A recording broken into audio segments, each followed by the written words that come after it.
พี่หลอกน้อยก็บ่ไปหลอกตาสินอีกพี่หลอกน้อยเด่นหมู่บ้านมันไปหลอกตาสินพี่หลอกน้อยมันไปลีลังห้องน้ำมันมือเดินตาสินว่ามันเดมือออกไปตาสินขนหัวลุกธรรมดาแบบมือตึ๊บเลยว่าธรรมดาเลยคนยากเลย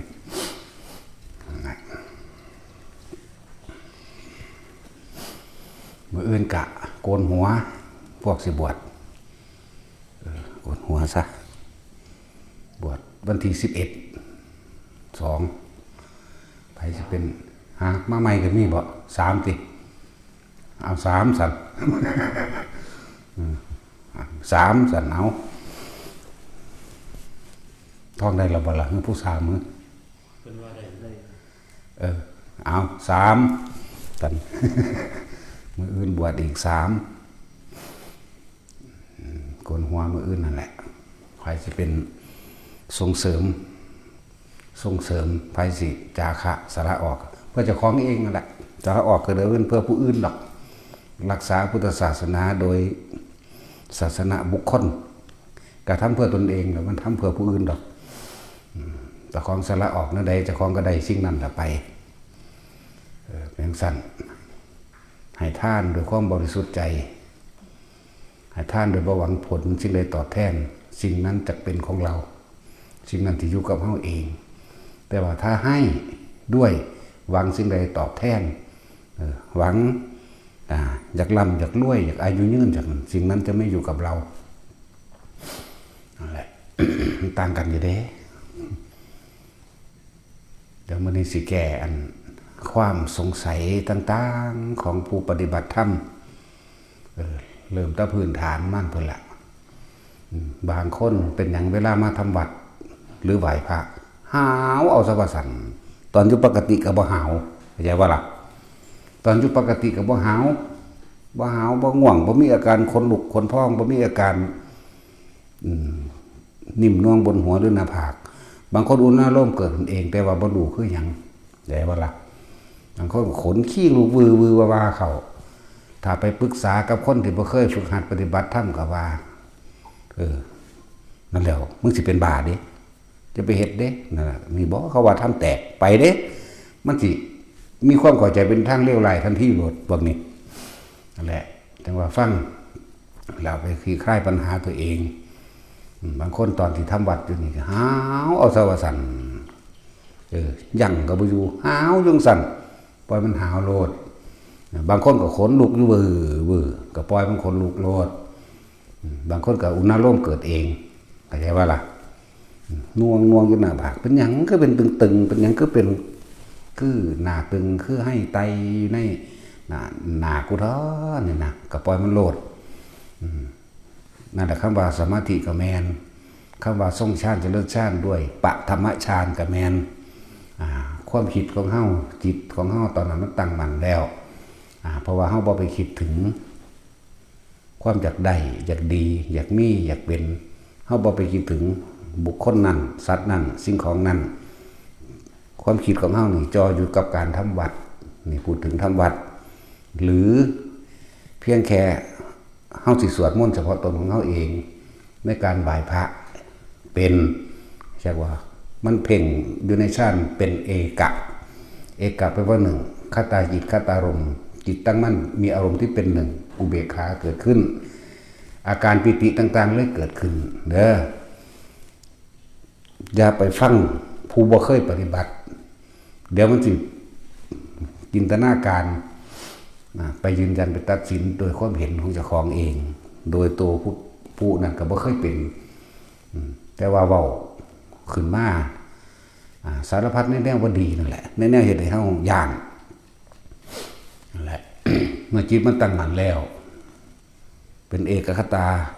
เอกะแปลว่าหนึ่งเอกตาจิตเอกตาลมจิตตั้งมั่นมีอารมณ์ที่เป็นหนึ่งเรียกว่าปัณฑานจิตสงบแล้วบุญได้เกิดขึ้นแล้วบุญคือความสงบภายในใจตัวเองความคิดเฮาบ่ไปอยากได้อยากดีอยากมีอยากเป็นกับบุคคลนั้นสัตว์นั้นสิ่งของนั้นนั่นแหละเป็นปฐมฌานแล้วบุญเกิดแล้วมันจึงหาวขึ้นก็มีบางคนก็ตุก กระตุกเนื้อหนังบางคนก็เป็นแบบนี้เด้มีจักบ่ล่ะ อาปากงาบๆเห็นไหมก็เป็นเด้บ่แม่นหาวตัวเป็นงาบแบบนี้ก็เป็นเด้อแล้วแต่มันติแสดงออกทางร่างกายแบบใดก็บ่ต้องไปสงสัยในขณะนั้นจิตตั้งมั่นในขณะนั้นเป็นปฐมฌานบุญได้เกิดขึ้นแล้วการมาเอาบุญของพวกเจ้ากรรมนายเวรต่างๆหรือการพวกนี้ถ้าจิตสงบมันเป็นบุญแต่มีบุญได้มันจังมากเห็นบ่บ่ว่าจะเป็นเปรตในชนิดแต่ละชนิดหนึ่งหรือบ่แม่น12กับ11จักว่าล่ะพวกเวมานิกเปรตก็เอาบุญแบบนึงจากการสวดมนต์ก็ได้จักบ่กลางคืนอาจจะเป็นเปรตกลางเว้นเป็นเทวดาแล้วเอิ้นว่าเวนานิกเปรตบางพวกก็ปรัชชุตูชีวเปรตอาศัยอาหารจากการโมทนาบุญกับบุคคลผู้อื่นนี่ในลักษณะ2เด้อที่หาวเอาซะว่าสั่นเป็นระยะหนึ่งก็เศร้าได้บัดนี้แต่ว่าเริ่มต้นแรกเป็นอะไรวะบัดนี้เฮาสวดไปนั่นแหละคือเหมือนกับว่าเขาได้บุญได้ผลบุญต่างๆก็ไปดอกนี่มันเป็นสมาธิของมันเองในตัวยึดตั้งมั่นตั้งมั่นว่าสิมาทำวัดถ้าผู้สวดผู้สิกราบพระหัวบ่นอนก็ตั้งมั่นตอนเฮาความคิดของเฮาไปจ่อใส่ในพระพุทธพระธรรมพระสงฆ์แล้วเข้าใจบ่ล่ะมันบ่ได้คิดไปหากองการกิเลสบ่ได้ไปอยากได้รถได้บ้านอยากไปเฮ็ดไร่เฮ็ดนาไปปลูกผักสวนบ่แม่นไปทำงานเข้าใจบ่ล่ะมันอยู่นะแม้ชั่วขณะหนึ่งคำว่าปฐมฌานจิตสงบปราศจากกิเลสไม่มีกิเลสเพียงเนินกิเลส 1,500 หมายถึงวัตถุสมบัติต่างๆคือเรียกว่ากิเลส 1,500 ไล่เอาตี้อยากได้ตู้เสื้อผ้าอยากได้เสื้อผ้าสีเหลืองสีเขียวสีเหลืองสีดำอยากได้นั่นอยากได้นี่อยากดิ้งอยากได้ทองสั่งคนนั้นเกลียดผู้นี้นี่เอิ้นว่ากองกิเลส 1,500 อย่างบัดนี้ไม่มีกิเลสเพียงเนินเพราะเราไม่เข้าไปคิดถึงเข้าใจว่าบัดนั่นแหละเพราะเราไม่เข้าไปคิดถึงสิ่งทั้งหลายเหล่านี้ที่ไรมากว่าจะได้ต้นไม้นั่นว่าจะไปสอนหวกว่าจะไปตึกแหว่าจะไปหาปูหาปลาในขณะนั้นบ่มีความคิดแบบนี้ความคิดที่ตั้งมันอยู่กับว่ากุสิกาพระกุสินะโมตัสสะภะคะวะโตอะระหะโตสัมมาสัมพุทธัสสะกุสิอะระหังสัมมาสัมพุทโธภะคะวาพุทธังธัมมังสังฆังกุสิพุทธังกุสิสวดอิติปิโสแล้วก็นอนไปในขณะที่ช่วงไม่มีกิเลสเพียงดังเนินนั่นนะอยากบ่ล่ะหลังจากกราบพระแล้วมันก็ลืมอย่างคนหนึ่งแต่ก็นอนคิดไปเรื่องทั่วทิพย์ทั่วแดนก็มีแต่คนที่ฝึกหัดแล้วกราบพระแล้วเบิ่งร่มก็ได้ฟังธรรมก็ได้ส่งฌานไปเลยหลับไปในฌานเลยนี่สิที่คลายปัญหาให้บางคนก็ว่าหาวเอาซะว่าสั่นตอนอยู่ซื่อๆมันก็บ่หาวพูนสมมุติว่าคือพวกมาอยู่ในวัดเฮาอยู่กุฏิมันตอนแรกก็เล่นโทรศัพท์อยู่นั่นแหละเนาะกำลังมั่นอยู่ล่ะพอตอนสิถึงเวลาของมันกฐินมันก็ว่างไว้แล้วความคิดจิตมันสิเพ่งมาแต่ว่าอุ๊ยทำบัดแล้วเห็นบ่มันละคายออกละค่ะลืมถ้ารีบหาหนังสือตัวนั้นอารมณ์เกิดบ่ได้เด้อยากว่าเกิดได้แต่อุเบกขาอารมณ์มาเด้หาหนังสือมาทำวัดนั่นแหละวิตกคือคิดถึงหนังสือวิจารณ์คือมื้อนี้สิสวดบทนี้แล้วก็มาสวดนั่นเองถวดไปนำหาวไปนำหาวตั้งแต่เริ่มยังมาว่าสิมาทำวัดหาวมาตะพุ่นก็มีงาบมาตะพุ่นก็มีจักวันนี้อาปากงาบนะจังซี่ก็มีบางคนก็เป็นนั่งข้างคนก็เป็นปื้มๆขึ้นมาเลยเด้ปลื้มจุกอกขึ้นมาคือสิให้นี่นะคือสิให้นี่ก็แม่นก็มีเด้อบางคนขนลูกสู้ซ่าขึ้นมาเลยนั่นแหละ มันบ่มีกิเลสตอนนั้นมันบ่คิดถึงวัตถุสิ่งของเงินทองมันบ่คิดถึงบ่ได้เป็นเอกคตาจิตเอกคตาลมจิตตั้งมั่นในอารมณ์ที่เป็นหนึ่งปราศจากกิเลสเพียงดังเนินเ เป็นบุญแล้วบุญคือความสงบเย็นไว้ในจิตใจของเฮามันบ่ร้อนมันบ่กังวลกับเรื่องอื่นแล้วเรื่องว่าบุญเกิดบางทีกันนี่แหละ เทวดาบางจำพวกเขาก็อาศัยเสียงสวดมนต์เขาก็เริ่มมานำเฮานั่นแหละเพราะว่าเฮาบ่คิดถึงกองกิเลสก็จะบ่นี่เฮาเริ่มหาวมั่งงาบมั่งจะบ่นี่งักนี่เขาก็เคยเป็นมาก่อนเบิดทุกแบบนั่นแหละเป็นมาเบิดทุกแบบก็เลยหูจักว่านี่อันงาบนี่แต่บ่เคยเป็นมันสิเฮ็ดเป็นมันสิคิดออกป่ะ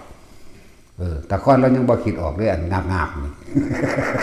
ก็เราบ่เคยเป็นอันใดเราเคยเป็นเราสิปั๊บโลดนั่นซั่นแหละนี่อันนี้ก็อย่างนึงเด้อบางคนฟังธรรมจากบ่ล่ะฟังไปเรื่อยใครควรพิจารณาไปนำไปตรงกับที่ตัวเองผิดไปตรงกับที่ตัวเองเป็นให้ขึ้นเลยบ่แม่นบ้าเด้อคือจิตกับประสบการณ์ชีวิตเจ้าของเองที่มันสะสมเอาไว้ในหันเป็นสัญญาจิตมันสะเทือนมันยอมรับความจริงของมันเองโดยเฮาก็บ่รู้ว่าเป็นหยังให้สะอึกสะอื้นขึ้นมาเลยหลายคนเป็นนั่นแหละเรียกว่าได้ดวงตาเห็นธรรมเห็นทางยอมรับความจริงจิตยอมรับเองฟังธรรมไปนำให้ไปนำขนาดหลวงพ่อบอกบ่ม่วนด่าไปพร้อมเฟ่งไว้นะให้อีไปนำผู้ฟังก็ดีเนาะนั่นแล้วให้ไปนำมันเป็นอย่างจิตมันยอมรับด้วยนั่นตอนในขณะนั้นนะจิตของเขาจะเป็นของเขาเองดอกเขาจะเป็นของเขาเองดอกเพียงแต่เขาก็รับรู้รับทราบไปน้ำมันกับพ่อรู้เฉยๆไม่ต้องไปหาเหตุผลนี่หลวงพ่อให้คำตอบแล้ววันนี้ให้เหตุผลแล้วให้เหตุคือให้รู้สาเหตุแล้วให้ผลคือบอกผลของมันแล้วว่ามันเป็นอาการปีติที่เกิดจากจิตสงบจิตมันย่อมหลับจากเวลาจิตมันย่อมหลับ มันน้อมรับของมันเองมันเป็นของมันเองมันเป็นอย่างที่เหนือการบังคับของเฮาจากเวลาห้ามก็บ่อยู่ได้ให้นี่เห็นบ่ล่ะคนลุกก็ห้ามบ่อยู่ได้หลักฮอดบ่ฮู้สักว่าจังสิลุกเนาะอันงาบนี่ไผสิแยกงาบ มันก็งาบขึ้นมาของมันเองเนื้อกระตุกมื้อนี่และนี่ก็คนที่ฟังธรรมแล้วให้ไปนำภาษาโลกเขาว่าให้ภาษาธรรมเอิ้นว่าปลื้มปิติจิตนี่เป็นเองยอมรับความจริงของมันเองยอมรับความผิดเหมือนกับมันสารภาพโดยตัวมันเองมันเลยสื่อสารออกมาทางกายลุกอกขึ้นมาหลดแน่นขึ้นมากึกขึ้นมาแล้วสะอึกสะอื้นขึ้นมาหลดหายหลดบางคนที่อยู่ผู้เดียวปล่อยเต็มที่เลยเด้ว่าขึ้นเลยเด้มันบ่ธรรมดาเด้แนวมันนี่แต่อยู่น้ำมูนี่ก้มหน้าไว้ด้วยหันเลยจักก็ล่ะนี่ก็คือปีติเด้อจิตมันอิ่มมันยอมรับมันได้พักผ่อนมันผ่อนคลายมันปัสสัทธิมันคลายความกังวลทั้งหลายที่สงสัยที่เคยเป็นมากับมันยอมรับสารภาพของมันเองจากว่าล่ะจิตเขาจะเป็นของเขาเองดอกเขามีหน้าที่รู้รับรู้นี่เนื้อตัวนั้นขึ้นไปอีก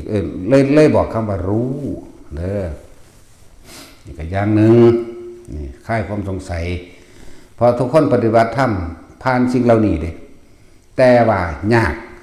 ที่สิได้คำตอบแสวงหาครูบาอาจารย์นั่นนี่บางที่กับว่ากล้าถามเพิ่นมั่งเนาะบางทีไปถามคนบ่รู้จักหยังตอบไปทั่วทีหมดแล้วแล้วว่ามึงเป็นบ้าได้หัน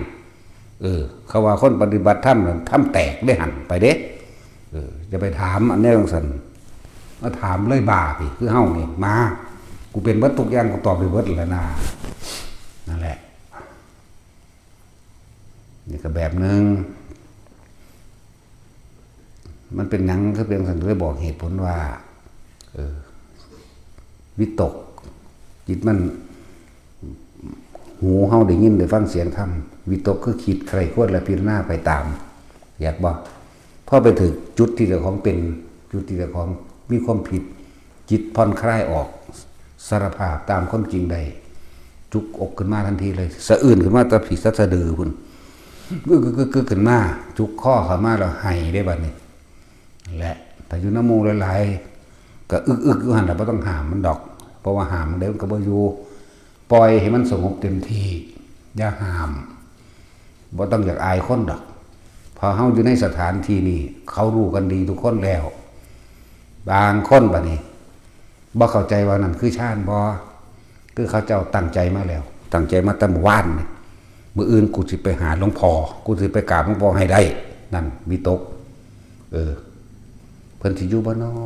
นั่นวิจารณ์วิจารณ์วิตกวิจารณ์ไว้เริ่มคิดถึงตัวหลวงพ่อโอ้ยอยู่บ่น้ออยู่บ่น้อวิตกวิจารณ์เนี่ยมันก็เกิดขึ้นมันพอตอนมาเห็นหลวงพ่อตอนนั้นกราบบ่ทันได้กราบซ้ำให้ล่ะนั่นแหละปีตินั่นแหละสุขนั่นแหละเอกคตาจากบ่ล่ะบางคนเว้าบ่ได้เลยเป็นชั่วโมงนั่งอึกอยู่ต่อหน้านั่นแหละนั่งพิงเสานี่เสาอยู่หั่นเฮาก็บ่ปากก็เฮาก็รู้อยู่แม่เฮาก็บ่ทักท้วงมันเก้อเขินอีหยังแต่ว่านั่นมันเป็นปีติดอกปล่อยมันเต็มที่โลดวือขึ้นเลยก็มีผู้ออกเสียงก็มีผู้กั้นเสียงก็มีสะอึกสะอื้นอยู่หั่นบางคนเป็นชั่วโมงไปจ้องได้เพ่งอยู่หั่นก็เอาจักบ่ล่ะนั่นแหละนี่ก็เอิ้นว่าปีติเด้อเป็นเอกคตาจิตเอกคตาลมเป็นปฐมฌานเป็นเบื้องต้นที่จิตสงบแล้วนะบางคนตั้งใจมากที่แรกกะบ่ทันได้ให้ใช่ป่ะเพราะถ้าหลวงพ่ออธิบายไปเรื่องอธิบายเรื่องของผู้อื่นพุ่นเด้แต่ว่าเขาก็น้อมฟังได้ซั่นน้อมฟังไปถึกเจ้าของเองหมูบลงให้วื้อขึ้นเลยเห็นว่าล่ะเลยปล่อยมันโลดบ่ต้องไปปอบกันผู้มาอยู่ข้างๆปล่อยให้เขาถึงความสงบเต็มที่ปล่อยให้เขาถึงความสงบสักนาทีหรือ 2-3 นาทีก็ปล่อยไปเถอะบ่ต้องไปรูปหลังรูปหัวอยู่ซื่อๆเลยปล่อยให้จิตของเขาเป็นเองโลดนั่นว่าล่ะบุคคลทั้งหลายเหล่านี้ที่กล่าวมาทั้งเบิดแต่เบื้องต้นจนเท่าเดี๋ยวนี้นั่นแหละเป็นผู้ไม่ห่างจากฌานแม้เพียงชั่วขณะจิตหนึ่งแค่นี้นึงได้มาได้ยากเด้คำบอกของพระเจ้าว่าเรากล่าวว่าบุคคลผู้นั้นนะเป็นผู้ไม่ห่างจากฌานแม้เพียงเขี้ยวแค่รัดข้อมือเดียวนั่นแหละบางคนปล่อยเป็นนาที2 นาทีก็มีมันก็เป็นผู้อยู่ในฌานตัวตั้ง2 นาที3 นาทีซึ่งหลวงพ่อบอกว่ามื้อนึงพวกเจ้าบ่ต้องเอาหลายก็ได้ดอกมื้อละสัก3 เวลาเวลาเท่าใดก็สร้างบ่ต้องกำหนดชั่วขณะหนึ่งก่อนที่จะหลับก่อนที่จะลุกและในช่วงระหว่างกลางวันจิตที่ตั้งไว้ถูกต้องแล้วตั้งไว้ตรงแล้วคือก่อนที่จะลุกคนเฮานอนตื่นขึ้นมานี่ตามปกติแล้วพวกเฮาต้องยอมรับความจริงว่าพวกเฮาคิดถึงเงินถึงงานก่อน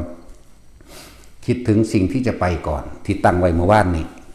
ที่ตั้งไว้ก่อนที่สิหลับเข้าใจบ่นี่มันสิไข้ควรเรื่องงานเรื่องนั้นสิ่งมื้ออื่นเฮ็ดนั่นเฮ็ดนี่เอาอันนั้นไปเอานี่ไปเนาะ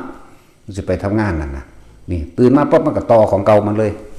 ต่อของเมื่อวานนี่แต่ว่าในขณะหลับบ่ได้ต่างจากคนตายนี่สิบอกให้คนหลับบ่ได้หูเมื่อเด้บ่ได้ต่างจากคนตายเด้เนาะนั่นแหละ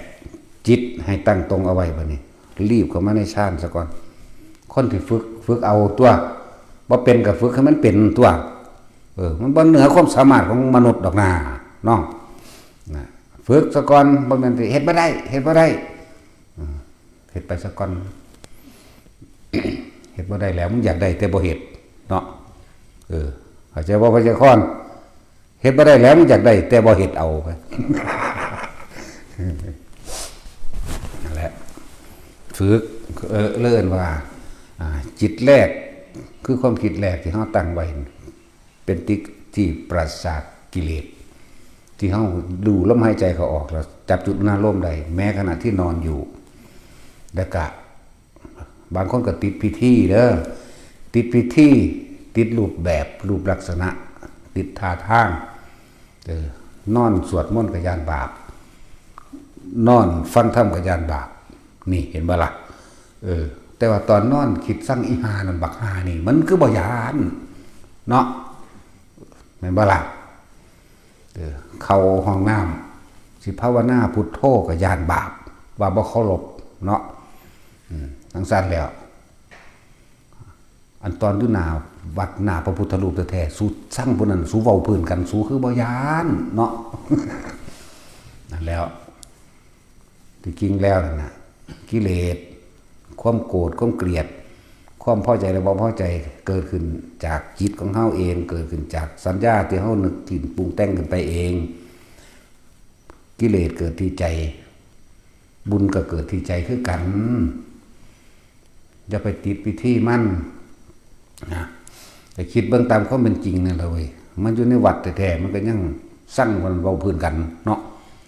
ยังนินทาว่านินทาผู้นี้นะนั่นละบาปเกิดที่ใจอารมณ์ใดก็ช่างความคิดใดที่ก่อเกิดอารมณ์ความไม่พอใจเร่าร้อนกระวนกระวายกังวลเรื่องนั้นเรื่องนี้นั่นแหละเอิ้นว่าบาปเร่าร้อนกระวนกระวายห้นในจิตในใจนั่นแหละบาปความคิดใดที่ก่อเกิดความสงบร่มเย็นใดไม่ได้เลือกสถานที่ไม่ได้เลือกการเวลานะเมื่อคิดแล้วเกิดความสงบร่มเย็นนั่นเอิ้นว่าบุญเข้าใจบ่ล่ะบาดนี้แหละบ่ได้เกี่ยวกับท่าทางบ่ได้เกี่ยวกับเกี่ยวกับความคิดของเฮาพี่จะยันตะบาปหลายนอนฟังธรรมก็สิยันบาปเนาะจังซั่นบัดนอนคิดเรื่องนั้นเรื่องนี้สั่งคนนั้นสั่งคนนี้มันคือบ่ย่านนั่นว่าซั่นเหมือนกันกับสิมาวัดโอ้ยมีสุดขาวบ่นอดอกไม้ขันหาบ่นอเนาะเพิ่นเอาหยังแน่นอนี่คิดยากไว้ก่อนหรอกมาตะโตมันก็บ่มาโลดเดี๋ยวนี้จะไปหาอันดอกไม้ทูบเทียนอีหยังเนาะนั่นแหละหลายอย่างที่บ่เข้าใจจะคลายปัญหาต่างๆให้ทุกคนที่หวาดระแวงและสงสัยในเมื่อกิเลสก็เกิดที่ใจธรรมะก็เกิดที่ใจแม่นว่าล่ะก็สิไปย่านอีหยังกับพิธีมัน อยู่ต่อหน้าพระพุทธรูปแท้ๆมันก็ยังเถียงกันเนาะมันก็ยังเว้าพื้นคน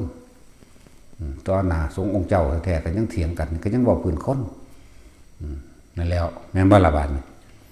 ดีบ่ดีเว้าพื้นพระนั่นแหละ บ่ได้เว้าพื้นไผล่ะ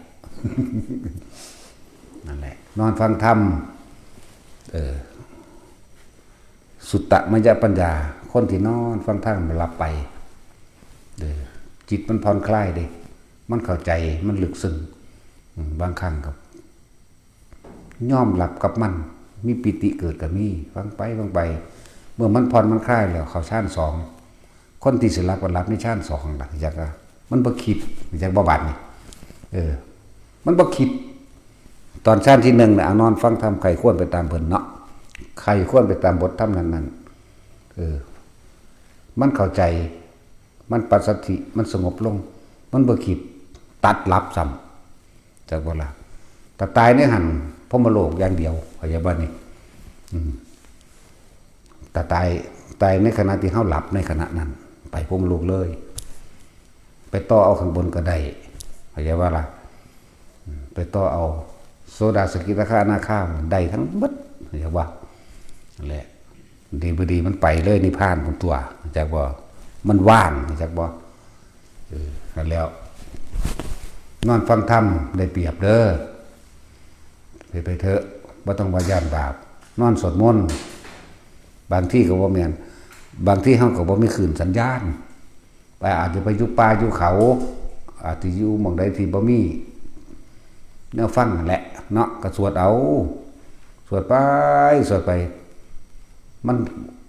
ถิ่มคำบริกรรมคำสวดมันตัดดับมันก็เป็นฌาน2คือกันเลยกันนะ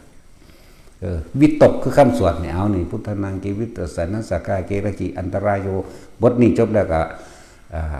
การณียมัตตกุศเลนะยันตังสันตังวะทังไวพิสเมจาบทนี้จบแล้วก็เอาไปรับย่ำใดไม่รู้เรื่องเพราะปราศจากความคิดนึกเข้าใจว่านี่บาดเลยนั่นแล้วมันบ่มีความคิดเข้าไปได้มันเป็นฌาน2หรอตัดรับไปเลยนี่พรหมโลกเข้าใจบ่ล่ะเฮ็ดไปเถอะ คลายความสงสัยแต่ละคนเด้อว่าผู้หนึ่งเป็นอันหนึ่งผู้หนึ่งก็เป็นอันหนึ่งก็บ่แม่นมาถามซ้ำแล้วซ้ำอีกมันก็มีหลายแบบหลายอย่างหลายเป็นบาทนี่เอาไหลก็ไปเรื่อยๆเรื่องบางที่เฮาภาวนาเฮาอุณาโลมก็เกิดเอาเด้อบาทนี่ในรู้ลมหายใจหรืออุณาโลมเกิดหรือมีเฉพาะอุณาโลมเฮาก็อยู่ในความรู้สึกอุณาโลมบางที่ขนลุกแทรกก็ให้รู้สึกโตซื่อๆว่าขนลุกแทรกแต่เฮาก็อยู่ในจุดอุณาโลมเฮาเหมือนเดิมหรือบางคนที่นวงบนหัวก็อยู่บนหัวเหมือนเดิมนิ่มนวงหรือหมุนหรือคล้ายๆกับลมหัวกุดหรือเย็นแทรกเข้าไปในกระดานหน้าผากก็ตาม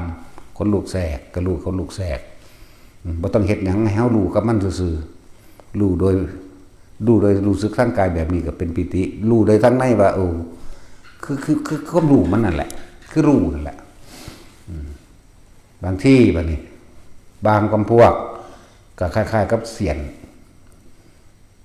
บางคนบ่จักเสียนแต่เทียบว่าเสียนหรือเข็มเอาแท่งที่ปลายนิ้วมือเดียดก็มีสะบัดออกก็มีก็บ่ต้องไปใส่ใจหาเหตุผลกับมันเด้อปล่อยเลยบางคนนั่งธรรมดารับตาแล้วบ่รับตาสางมือมันสะบัดปึ้งออกไปก็เอามาว่างไปเป็นปกติบ่ต้องไปคิดหาเหตุผลใดกับมันเข้าใจว่าล่ะอย่าไปหาเป็นหยังเป็นแนวนี้ผิดหรือถูกหรือหยังงอนี่นะแต่ให้รู้ว่ามันก็กลับเอาขึ้นมาหม่องเก่านี่แหละจะไปหาเหตุผลหยังกับมันมากบางคนเป็นดังว่าขายเสี้ยนหรือเข็มแท่งจากข้างหลังมาหาหัวใจก็มีเป็นเดียดเข้าเลยอย่างว่าล่ะบ่แม่นแค่ว่าแท่งแค่ปลายนิ้วมือบ่แม่นแค่ว่าแท่งแค่ปลายตีนหรือฝ่าตีนเป็นเบิดเข้าใจว่าล่ะบ่ต้องไปหาเหตุผลกับมันเข้าใจว่านี่คือจะเอาความคิดออกนอกนี่มันกำลังออกไปปรุงแต่งทั้งนอกแล้วว่าเกิดอะไรขึ้นมันคืออะไรร้ายหรือดีผิดหรือคนผิดหรือถูกให้บ่สนใจพี่อยู่พี่เลยน้องๆหน้าผากกลางหัวพี่อยู่จังสั้นบางที่ก็มีอาการโยกซ้อนกันเห็นว่าล่ะซ้ายขวาถ้าเขาหยุดโดยความรู้สึกมันก็หน้าหลังบัดนี้บางที่ก็เป็นลักษณะคล้ายๆกับหมุนนิ่มๆช้าๆมันเป็นคือข้างนั่งในอ่างน้ำละหมุนนี่แหละเห็นว่าล่ะบางที่ก็โยกเหมือนนั่งในอารามมันบ่ได้โยกเด้อเด้โยกสบายๆนิ่มๆใส่ความรู้สึกหยุดมันก็หยุด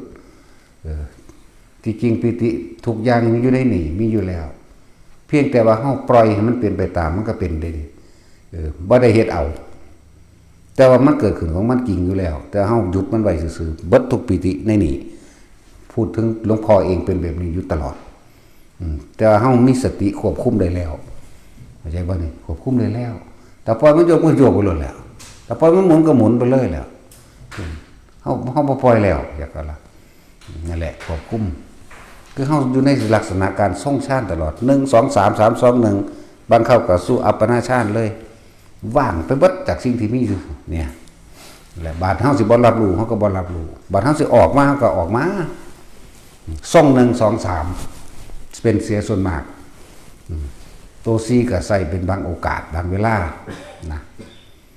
เป็นอัปปนาฌานเรียกว่ามันก็คล้ายกันกับเขาฌานซีเรียกว่าล่ะแต่ว่าจะพึงเว้าไปเอา1 2มันคล่องก็ก่อนจะพึงเว้าไปแต่มันที่เถียงกันว่านั่นแหละใส่ระงับโลกระงับเหตุพวกซีนั่นน่ะหรือบางที่ก็ไปซอยคดนะนี่แหละอาการโยกอาการสั่นบางคนบาดนี้ถ้ามีอาการโดยว่าร่างกายนี้พองขึ้นโพ่งขึ้นไข้ขึ้นอึ้งลึงคืออึ้งนี่ก็มีก็บ่ต้องตกใจบางที่ก็ยืดขึ้นเป็นตัวเองน่ะยืดขึ้นยาวๆเด้บางที่ก็เป็นลอยๆขึ้นดูดังว่ากายลอยขึ้นอยากว่านี่นั่นก็แค่ปิติกายจริงมันบ่ลอยดอกแต่ความรู้สึกมันลอยก็บ่ต้องไปสงสัยอย่างกับมันนี่แหละเป็นอย่างคือเน้นว่าสมาธิของเฮานี่เน้นการลืมตาบ่ให้หลับตาให้มื่นตาบ่ให้เฮ็ดแบบหลับตาแต่หลับตามันสงสัยความเคยคิดในคนเป็นหยังวะแต่ยินเสียงหยังหยังวะแต่ได้กินหอมๆมันก็มื่นตาหาเหลียวเบิ่งโดดความคิดมันออกเบิดล่ะเข้าใจว่าล่ะ จึงเม่นมื่นตาเลยนึกว่าสงสัยถ้ามันได้ตั้งมันมันตั้งมันได้น้ำกว่ากันมันคงกว่ากันนะเดินจงกรมได้เดินอันจงกรมสถานที่ที่เขาฝึกเป็นสถานที่ฝึกคิดแล้วมันยังกระสร้างมุพระเน้นมันไปบิณฑบาตเขาก็เดินไปด้วยการทรงชาติของเขาเฮียวันนี้บัดนี้ทุกอริยบทอยู่ในการทรงชาติได้เบิด1 2 3 3 2 1เอาอยู่จังสั่นเวลาหนึ่งคือออกมาคุยกันจากบาลามันต้องใส่ความคิดเป็นธรรมดาแต่ว่าอารมณ์บ่ไปกับสิ่งที่คุยกันบ่ไปตัดสินยินดีผิดถูกกับไผมันเลยเป็นอุเบกขาอยู่เหมือนเดิมอย่างว่าล่ะนี่อันนึงบัดนี้แม้กระทั่งได้กลิ่นหอมๆจังซี่ก็อยู่ในหมวดของอาการปิติหรือนิมิตกลิ่นบางคนก็เห็นแสงนั่นแสงนี่วูบๆวาบๆเห็นบ่อยู่ไกลก็มีพุ่งเข้ามาหน้าผากหรือจากหน้าผากออกก็มีหรือลอยอยู่เฉพาะมันแบบได้กระสร้างอยู่ในคำว่าปิติทั้งเบิดเรียกว่าโอกันติกาบ่แม่นแม่นโอกันติกาปิติจักว่าล่ะนั่นแหละแสงสว่างได้เกิดขึ้นหรือแม้กระทั่งนิมิตต่างๆที่เฮาเห็นนิมิตกลิ่นเหม็นกะรู้แต่จะคิดออกไปว่าเหม็นเกิดจากหยังผีบ่เด็กคนย่านสิคิดเรื่องผีก่อนเห็นว่าล่ะแล้วก็คิดเรื่องเทียบเหม็นสัตว์ต่างๆหรือเหม็นคนแต่คนย่านนะสิคิดเรื่องผีเน่า ที่คิดเรื่องคือหมาตายแท้คืองัวตายแท้คือนั่นคือนี่ตายแท้นี่คือคนบ่ทันความคิดรีบกลับมานี่มาอยู่ในอุณโลมเหมือนเดิมหูกินกับหูตัวเข้าใจว่าล่ะแต่คนชินแล้วแต่นวงอยู่นี่คิดได้จากว่าล่ะเป็นมันจะถอยออกมาเป็นปฐมฌานเข้าใจว่านี่คิดได้แต่ว่าอย่าสังกิได้ว่าอย่างถ้าความรู้สึกนวงหน้าผากหรืออยู่หัวออกแสดงว่าเข้าไปอยู่กับสิ่งที่คิดปุ่นไปมีอยู่กับสิ่งที่คิดไปมีอยู่กับสมมติว่ากลิ่นไปมีอยู่กับกลิ่นมีอยู่กับตัวใดจินตนาการเป็นภาพหมาเน่ามั่งหนูตายนั่งแมวตายมั่งชีเกียมตายเน่ามั่งอะไรบ้าล่ะนักไปทั้งผีเน่ามั่งนั่นมันไปปราดภาพจินตนาการคิดมีที่ตั้งอยู่ได้นั่นจึงรีบกลับขึ้นมาในร่มไม้แล้วก็มาตั้งความรู้สึกไว้ที่ตรงกลางหน้าผากมันเดิมเด้อ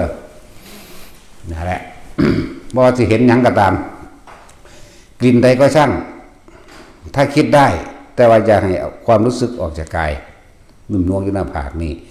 เห็นหยังก็ตามเทวดาอินพรหมผีเปรตหรือพระสงฆ์เจ้าแม้กระทั่งพระพุทธเจ้าอย่าเอาความรู้สึกออกจากนี่เข้าใจว่าล่ะนั่นแหละแม้นที่เป็นทั้งภาพและเสียงและกลิ่นจะสร้างความรู้สึกต้องอยู่ที่เดิมว่าฉันเขาสิไปน้ำมันเลยเด้ความคิดของเขาอันออกไปสร้างภาพจินตนาการไปปรุงไปแต่งเป็นอนาคตไปแล้วเด้นั่นแหละนี่เดี๋ยววิธีให้ยังมีความรู้สึกตัวอยู่เหมือนเดิมบางพวกเนื้อกระตุกดึกแข้งขาแขนแม้กระทั่งบางพวกเหมือนกับมือเย็นๆเปะลงไปตรงไหล่เฮากลางหลังเฮาหรือขาเฮารู้เฉยๆอย่าคิดแต่ให้มีความรู้สึกตัวอยู่หน้าผากเหมือนเดิมหัวเหมือนเดิมหน้าผากเหมือนเดิมกิเลสเกิดเมื่อใดจะบ้านมันเป็นอุเบกขาเป็นเอกคตาจิตเอกะแปลว่าหนึ่งคตาเนี่ยจิตเนี่ยเป็นอุเบกขาอยู่เหมือนเดิมจิตเป็นหนึ่งจิตหนึ่งเหมือนเดิมแต่จิตสองก็คิดไปเข้าใจว่าล่ะตัวนี้จะออกไปพร้อมเด้ตัวความรู้สึกจากนี้มันจะหายไปพร้อมเด้อแต่ว่าถ้ามันยังมีความรู้สึกอยู่แม้จะมีการคิดบ่เกิดจากวันจิตไม่มีที่ตั้งดอกเพียงแต่ว่านั่นเป็นแค่สังขารหรือเขาในหมวดสังขารุปเบกขญาณมีความคิดนึกปรุงแต่งเป็นธรรมดาแต่ว่าไม่ได้เป็นไปจากความคิดนึกปรุงแต่งสัญญามันตอบเองดอกยังก็ดีเข้าใจว่าตัวนี้บ่หายคือให้มันคงอยู่กับความรู้สึกในกายฐานที่ตั้งแห่งจิตนี่สำคัญมากจากว่านี่เอาตัวนี้เป็นฐานกายนี่แหละเป็นฐานว่าท่านสติปัฏฐานบอกสติปัฏฐาน4 กายเวทนาจิตบ้านนี้ก็เลยเอาความกายคนนึงเอาจุดใดจุดหนึ่งเป็นฐานที่ตั้งแห่งความรู้สึกนี่เขาเอาบางคนเอาลมบางคนเว้าหลักสูตรเฮาโลดก็คืออยู่ในหน้าผากเฮานี่แหละหรือนองๆบนหัวเฮาเลยเนี่ยกายเวทนาจิตเวทนากายรู้สึกตัวพร้อมอยู่ในนั้นจุดใดจุดหนึ่งจุดเดียวนี่เอาแค่นี้นั่นแหละทั้งเบิดก็ร่วมอยู่ที่จิตนี่แหละที่รู้นี่แหละยักบ่ล่ะบาดนี้แต่ร่วมทั้งปัญญารวบไปทั้งปัญญาอันนี้จักอนัตตาเท่านั้นแต่เฮาบ่ไปบังคับหรืออยากให้มันเป็นแบบนั้นนี่ทุกข์เกิดขึ้นบ่ได้ดอกมันอยู่นี่แหละเป็นกลางไว้แล้วยักบ่ล่ะเฮ็ดให้บ่อยเฮ็ดมากให้ชินสภาวะบ่ว่าทำนอกทำในหรือทำในธรรมทั้งหลายมันปรากฏขึ้นมาปรากฏยังกะซานกูอยู่นี่แล้วเฮาสิรู้จักเองดอกว่าปล่อยว่างเป็นแบบใดยักว่าล่ะเฮ็ดไปเถอะ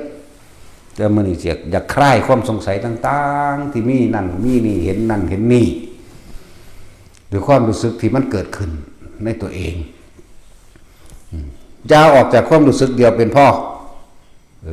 แม้นที่คิดมึงก็คิดไปแต่ว่าความรู้สึกยังอยู่เหมือนเดิมคิดไปแล้วก็บ่ต้องห้ามความคิดพร้อมถ้าสำหรับผู้สิมีความรู้สึกในหน้าผากหรือหัวแล้วก็ตามบ่ต้องห้ามมันเริ่มต้นแรกใหม่ๆมันสิคิดในทางปรามาสพวกนั้นปรามาสพวกนี้โดยเฉพาะปรามาสครูบาอาจารย์มันสิดูถูกครูอาจารย์นั่นมันบ่ล่ะปล่อยมันคิดโลดเอามันเต็มที่ซอยมันคิดเลยว่าแต่ความรู้สึกนี่อย่าออกเด้อความรู้สึกอยู่หน้าผากนวงๆนี่หรืออยู่หัวก็ตามนะซอยมันเลยเอามึงสิคิดซ้ำใดวะแน่เอาเลยนะต้องสั้นแหละนี่อันนึงแก้ความสงสัยเพราะหลายๆคนพยายามห่างความคิดเวลามันคิดว่าดีแต่บ่มีความรู้สึกแต่จังห้ามมันเข้าใจบ่ถ้าความรู้สึกนวงอยู่หัวอยู่หน้าผากนี่มันบ่มีมันมีอารมณ์วือขึ้นไปทั้งไม้เราได้นั่นเกิดเราได้นั่นพบเกิดเราได้นั่นอารมณ์มันเกิดคือพบแต่ว่าถ้ามีตัวนี้อยู่ปล่อยคิดเลยตัวนี้ตัวนวงอยู่หน้าผากตัวนวงอยู่กลางหัวเย็นนิ่มลึกบางคนก็ว่าต้นหน้าผากก็สร้างบางคนว่าบอนก็ตามบางคนว่าเย็นคือลมหัวกุดน้อยๆก็ตามสื่อสารออกมาซื่ออันนั้นความรู้สึกเดียวกันนั่นแหละว่าให้คลายความสงสัยให้แต่ละคนบางทีความสงสัยที่เฮาเป็นหยังเฮ็ดกระดาษออกจากผ้าการคำว่าเสียงภพภูมิมันเป็นสื่อมันที่เฮาไปเล่นว่ากำลังจิตของเฮาซื่อดอกนะก็เป็นแค่เครื่องเล่นอย่างใดอย่างหนึ่งแต่ว่าเครื่องเล่นนี้เฮาเอาผลของมันออกมาใส่จากบ่เฮาเอาผลของปิติหรือเฮาเอาผลของสมบัติมาใส่เลยเด้นี่ลัดให้เบิดหยังก็ดีเสียงภพภูมิเสียงสัตว์นรกเปรตเดรัจฉานอสุรกายมนุษย์อย่างเทวดาจังสิเฮามาว่าจิตเฮาสิตั้งมั่นหรือบ่ตั้งมั่นคือบ่คิดอีหยังนั่นแหละมันสิออกมาชั่วขณะที่เฮาบ่คิดทั้งที่มีคำบริกรรมสิเป็นคาถาสัสสุมาสิโมก็ตามสิเป็นนะโมพุทธฤทธิ์ก็ตามสิเป็นอีหยังก็แล้วแต่จริงๆบ่ต้องใส่คาถาเลยก็ได้บ่ต้องใส่คำบริกรรมบ่ต้องใส่คาถาบ่ต้องใส่บทความจากบ่ล่ะกรรมมาซื่อๆนี่ว่างยามใดมันก็ออกมาเองเพียงแต่ว่าสมมติว่าในอดีตชาติข้าพเจ้าได้เกิดมาจากภพภูมิใดขอให้รายชื่อภพภูมินั้นจงออกมาด้วยเถิดนึกเดินชั่วขณะเดียวเร็วกว่าเสี้ยววินาทีอีกแล้วปล่อยออกมาแล้วก็เปิดเบิ่งโหลดนั่นแหละเฮ็ดเล่นเฮ็ดไปโอ้กูมาจากเปรตเนาะน่าสิสลดสังเวชกูสิขึ้นไปหมู่เก่าอยู่บ่แน่สอนโอ้กูมาจากเดรัจฉานโอ้กูมาจากสัตว์นรกเนาะโอ้กูมาจากเทวดาพรหมเนาะมึงมาตกข้างยังอยู่หนีมึงคือว่าต่อข้างบนก็น้อมมาสอนเจ้าของไงใช่ป่ะล่ะ ชาตินี้มึงมาพอแล้วมึงจะพลาดเด้อเนี่ยเตือนตัวเองทั้งที่ก็ได้นะและต่อไปนั่นก็คือเมื่อเอากระดาษออกจากผ้าได้แต่ตอนนั้นมันหลายผืนมันเอาผืนเดียวเอาก้อนหินก็ได้เอาตะปูก็ได้ลองเอาเขาแล้วเอาออกเบิ่งเมื่อเอาเขาแล้วออกเป็นเขาถามว่าทำเพื่ออะไรเขาถามว่าเขาเน็บแนมว่าเด็กอนุบาลก็ทำได้โคตรพ่อมึงก็เห็นว่าได้รู้จักว่าล่ะเด็กอนุบาลหาแม่มึงบอกโคตรพ่อโคตรแม่มึงก็ทำมาได้เนาะ ลูกบักหามอย่ามาอวดอย่ามาอ้างหลายนะโคตรพ่อโคตรแม่มึงก็รู้ซ้ำแม่นบ่ล่ะนั่นแล้วลูกเขาอีแตกหมานี่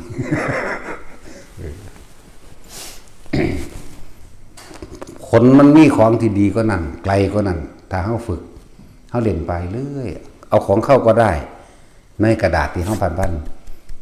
คนที่ฝึกหัดหูแนวทางเป็นแดวอยู่นี่หูจักอยู่ดอกพวกบ่เป็นจะเพิ่งเบาถ้าสู้จักเป็นสู้ก็มาฝึกกำเขาสู้เบาไหนแน่มหาโคตรพอโคตรแม่สู้บ่ลูกเขาอีพี่ปอบกันสั้นแล้วฝึกพวกนี้เอาเข้าเอาออกได้เอาของเล็กเข้าได้เอาของเล็กออกเข้าได้เริ่มเอาของใหญ่ขึ้นนี่ขึ้นจนสุดท้ายเอาตัวเองผู้พาเนียนเขามันง่ายอยู่ได้มันมีผ่าจีวรบางๆไหมก็พันเจ้าของออกเฮ็ดเจ้าของเข้าได้ออกได้ต่อมาสามารถทะลุกำแพงได้ทะลุออกจากห้องได้แม้นถึงว่าประโยชน์ของมันนั่นบ่ทำให้จิตตั้งมั่นด้วยแต่เข้าใจคำว่าอธิษฐานจิตเป็นด้วยเข้าใจคำว่าเฮาสิใช้ประโยชน์ได้อีกจำเฮาสิไปอินเดียนี่พึบเดียวนี่เห็นบ่ล่ะวิธีไปเลยนึกถึงสถานที่จะไปปรากฏตัวก่อนปั๊บไปได้ก็ต้องมาได้เด้จักบ่ล่ะ นี่แหละเป็นนั่นคือให้เอาเข้าได้เอาออกได้จักว่าละบาดนี่เป็นนั่นคือให้ฝึกจากน้อยๆไปหาใหญ่ให้มันชินให้มันชำนาญให้มันรู้จักวิธีการมันสิรู้ในตนเองดอกผู้มันเฮ็ดผู้มันขยันมันเพียรด้วยตัวของมันเองไปอเมริกาเร็วกว่าเสี้ยววินาทีอีกจักว่าล่ะไปได้ก็ต้องมาได้ตัวเมื่อเอาเข้าผ้าได้ก็ต้องเอาออกผ้าได้เมื่อทะลุกำแพงทะลุหินได้ทะลุห้องได้เข้าออกได้ไปณสถานที่ใดก็ต้องกลับมาได้อุ้ยว่าหาแต่ว่าไปในโลกอันนี้ดอกกูว่าไปแมงไกลๆพุ่นก็ได้ไปอุตรกุรุทวีปพุ่นก็ได้ว่าท่านสิเว้าบ่เนาะนี่แหละคือประโยชน์มันเดี๋ยวมันก็จะถามว่าไปเพื่ออะไรไปหาพ่อหาแม่มึง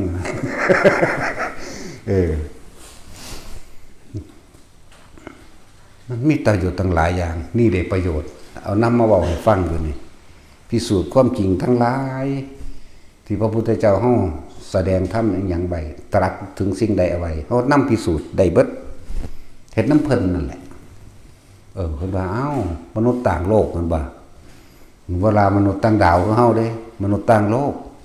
นี่เฮาไปได้เพิ่นว่าพวกนั้นมีผิวดุจดังว่าผิวสีน้ำผึ้งจังซี่นะมันบ่แม่นแค่สีน้ำผึ้งที่ว่าใสงามหรือหยังนะพวกนั้นว่าผิวสีเขียวคนบ่เคยเห็นที่เข้าใจว่าเขียวคือใบไม้บ่แม่นผิวบางอ่อนงามมันบ่แม่นเขียวหรอกลักษณะสีแท่นใสๆอย่างนั้นล่ะนั่นตัวพอเป็นผิวสีชมพูก็บ่แม่นชมพูจึงครึงเด้งอย่างว่าบางที่ศพเด็กน้อยนั่นน่ะใสๆบางๆนั่นอยากว่านิดน้อยออกมาจักเดือนนี่ไปเดี๋ยวบ่เข้าใจอีก ถ้าไปได้ก็ต้องมาได้ตัวจากว่าละบาทนี่แหละเป็นอย่างคือฝึกนี่คือจุดหมายเป็นเครื่องพิสูจน์แม้นสวรรค์แม้นนรกมันก็ฮู้ได้เห็นได้คือกันได้บาทนี่จะว่าล่ะนั่นแหละประโยชน์มันฮู้แล้วก็มาสอนเจ้าของตัวเนาะนั่นแล้วเขาบอกเน็บเล่มหาแมงว่าเด็กอนุบาลเฮ็ดได้โคตรพ่อโคตรแมงเฮ็ดบ่ได้แต่ว่าเด็กอนุบาลกูนี่เฮ็ดได้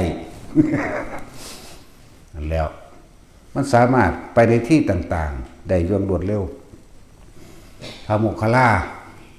ไปเที่ยวสวรรค์ไปเที่ยวนรกก็นำเรื่องราวต่างๆมาสั่งสอนมาแสดงเฮ็ดบุญแล้วนี่เด้อเจ้าได้ไปสวรรค์ผู้นี้เฮ็ดบาปนั่นนี่ไปนรกเด้อนี่ก็นี่แหละประโยชน์มันก็เลยเห็นบ่ล่ะมันบ่ได้เงินได้ทองดอกกูบ่ได้เฮ็ดเอาเงินเอาทองเนาะแต่ชื่อเสียงเฮายังบ่ได้สนใจเห็นบ่ล่ะเขาไม่ได้สนใจกับชื่อเสียงเด้เห็นบอกว่าวาบด่าลูกหมูลูกหมาลูกเขาอีแตกหมามันก็ด่าไปเบิดตัวบ่ได้เงินได้ว่าไผสิว่าเนาะนั่นแหละบ่ได้เฮ็ดให้มันด้วยอีกบ่ได้เฮ็ดให้หยังไป ฏิบัติธรรมหรือสมาธิทั้งหลายนี่เฮ็ดเอานี่บ่ได้หยังเด้นี่บ่ได้เฮ็ดเอาหยังไหมบอกหาแมงมันก็อีสันดานเป็ด สู้จักไปแหกกินขี้สีกหลายเนาะแต่สินเป็ดนี่มากๆได้ขี้สีกนี่เนาะ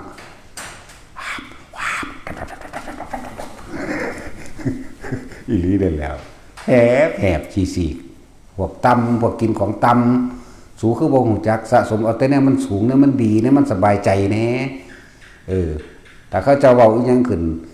จิตใจที่สั่งสมแต่ของเลวธาตุเลวธาตุเสียธาตุสกปรกดึงเอาแต่แนวสกปรกมาเทียบเด้แม่นว่าล่ะสอนมันพร้อมเลยแต่ว่ามันสิจักบ่มันสิสูญขึ้นมันสิหาแนวมาวาวแนวใหม่อีกโอ้ยพอแม่งเลี้ยงเอาขี้ให้กินบ่เนาะนั่นแล้วปีนขึ้นมาใหม่ตัวมาพิสูจน์เอาตัวเนาะเด็กอนุบาลเฮ็ดได้อนุบาลกูเฮ็ดได้แน่นอนแต่ว่าอันโคตรพ่อโคตรแม่มึงนั่นบ่เป็นก็แล้วกันอนุบาลเฮาเฮ็ดได้บ่เห็นบ่เด็กน้อยเด็กน้อยเฮาอยู่อันต้นโพนั่นสาขาต้นโพนั่นเนาะเห็นบ่น่ะอนุบาลอันยังว่าท่านออกตัวมันยังเฮ็ดได้โคตรพ่อโคตรแม่มึงตายไปหลายรุ่นแล้วกูบ่เห็นว่าสิเฮ็ดได้โอ้ยสันดานหมาอันเว้านี่เว้าจริงคำเด้นี่บ่ได้เว้าเอาชนะเด้อนุบาลเฮาไหมออมตังหรืออีเปลืองตังมันแม่มันก็เฮ็ดได้นี่ล่ะเห็นว่ามันเฮ็ดอยู่น้ำมาโตพุทธานังอยู่นั่นมีค่าก็โคตรพ่อโคตรแม่สู้หลายนั่นแหละมันก็เป็นตัวอย่างตัวมันมีค่าอันนี้มันก็ยังมีค่ากว่าอีกเห็นว่าถึงงมงามอยู่นี่ พี่หลอกน้อยหลอกตัดสินอีกแล้ว พี่หลอกน้อยนั่นเสร็จแล้วเฮ็ดให้ตัดสินมีสติได้เห็นบ่ ใจลอยว่าใส่บัดเดียวโว้ยคนลุกคนพ่องบือขึ้นหลงลืมเปเบอไปได้บ่ธรรมดาเด้ นั่นเสร็จแล้วแต่นี่หน่อยยังมีค่ากว่าตั้งเยอะเนาะมันนี่เห็นบ่มันรักษาภากาสาวพัดเด้นี่มึงบ่จักสากกายบุตรบ่เนาะสูมันสากตำพอตำแมวมึงติ พวกสากกระเบือสูหาตะตำผู้นั้นผู้นี้พวกตำมันพริกเนาะสูจะเล่นกับไฟได้อย่ามาขับรถส้นภูเขาหินเด้ สูได้พังนั่นแหละนี่คือประโยชน์เมื่อเอาตัวเองไปพิสูจน์ตรงนั้นตัวนี้สามารถไปได้มาไว้มาคล่องแต่ก็เป็นเครื่องอยู่การที่เฮาฝึกหัดแล้วนี่มันไปขาภัยอยู่บ่มันบ่คิดพ่อหาแมงบ่ลูกเขาอีสันดานเป็ดนี่เนาะเป็ดนี่หากินแต่ขี้สีกเด้เคยเห็นบ่เป็ดเทพแต่สิได้คิดออกแล้วบ่นั่นนี่อีก3ปี6เดือนหมดตั้งจะคิดออกโอ้ย3ปี6เดือนเพิ่นก็คิดออกเป็ดเทพมันแหบกินขี้สีกบ่แม่นเด้คิดออกตอนนี้แน่ให้เร็วๆแน่จะเป็นสมองอันหินแม่ล่างหลาย ลูกล่างกับว่าแม่นตนนั่นแล้วเป็ดเทพมันแหบกินตะขี้สียาขี้สีว่าบุแล้วเนาะของกินตะของเสียหลาย เอาของดีไปกินแน่นี่คือประโยชน์ไปไว้มาของการคือพระนี่มันว่าท่านได้ด่าหรอกแต่ว่ามันก็สงสัยว่าเบิ่งตั้งหลายรอบแล้วบ่ฮู้ว่ามีประโยชน์หยังเฮ็ดเพื่อหยังนะการที่เฮาคืบนิ้วมือที่เฮาบอกกันเนี่ยถ้ามีกำลังจิตสูงกล้าแล้วเข้าใจบ่สามารถหยุดไฟบ่ให้ไหม้ก็ได้สามารถหยุดลมบ่ให้มาทั้งเฮาก็ได้สามารถหยุดน้ำหรือสิ่งของต่างๆแม้กระทั่งแผ่นดินเข้าใจว่าแผ่นดินไหวเฮ็ดได้บ่ล่ะเนี่ยเป็นพิธีทดสอบกำลังจิตแห่งตนเองเข้าใจว่าระบาดเนี่ยว่าจิตเฮามีกำลังพอสิต้านทานอย่างใดหรือยังต้านทานสิ่งที่เป็นอกุศลใดหรือยังเฮาแค่จับก้อนหินมาว่างปั๊บนี่ความเร็วในการเพ่งเข้าไปความเร็วในการอธิษฐานเพื่อให้สิ่งนั้นเกิดเป็นสิ่งที่ป้องกันอย่างใดอย่างหนึ่งจากว่านี่แค่อันเอามาเฮ็ด นั่นเป็นวิธีฝึกให้มันเข้าถึงไหมหายใจว่าล่ะเข้าถึงหยังเข้าถึงการตั้งจิตให้มันคงตั้งมันการที่ป้องกันอันภัยอันตรายต่างๆมันก็ได้ตัวนั่นแหละที่คือถ้าบ่มาฝึกจริงๆบ่เป็นดอกเด้อให้สู้เบิ่งให้สู้ด่าอยู่หั่นกูก็ด่าเป็นคือกันได้กูหังได้เก็บแสบก็สู้อีกว่ากูบ่มีหน้าบ่มีตาบ่มีสื่อบ่มีเสียงพร้อมแล้วกูก็บ่เป็นหยังอีกเนาะ